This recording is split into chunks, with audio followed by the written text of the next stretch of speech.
Freelancing কথাটার মধ্যে শুরুতেই কিন্তু আছে যে ফ্রি। আজকে আমার বিষয়টাই যদি শেয়ার করি, ফ্রিল্যান্সিংটা আসলে আমাকে কিভাবে এই সেক্টরে আসলে খুবই এত খুশি আমি কিভাবে।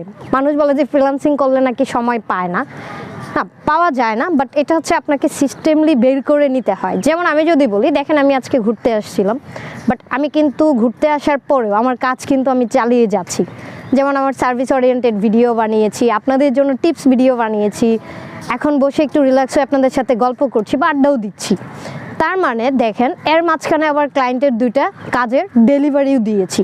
সো ফ্রিল্যান্সিং করার কারণেই কিন্তু আজকে যদি আমি জব করতাম তাহলে কিন্তু অফিসে বসে থেকে আমাকে কাজগুলো করতে হতো, আমি বের হইতে পারতাম না। বাট আমি এখন ফ্রিল্যান্সিং করার সুবাদেই কিন্তু আমি যেখানেই থাকি না কেন, আমার সাথে যদি স্পেশাল ডিভাইসগুলো থাকে এবং নেট কানেকশনটা থাকে, আমি কিন্তু সহজে আমার কাজ চালিয়ে যেতে পারছি, প্লাস আমি কিন্তু ঘুরতে পারছি।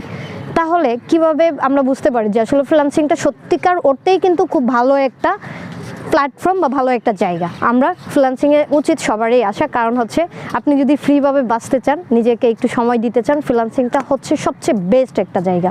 কারণ আপনি সময় দিতে পারবেন, সেটা পারিবারিক হোক, নিজেকে হোক বা অন্য যে কোনোভাবে হোক, আপনি কিন্তু আপনার মতো করে সময় কাটাতে পারছেন।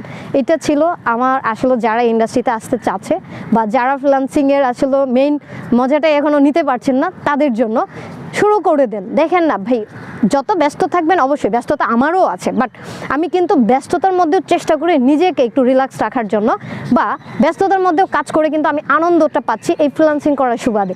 সো যারা ফ্রিল্যান্সিংয়ে আসতে চান অবশ্যই স্বাগত জানাচ্ছি, চলে আসেন। দেরি করলেই আপনারা পিছিয়ে যাচ্ছেন।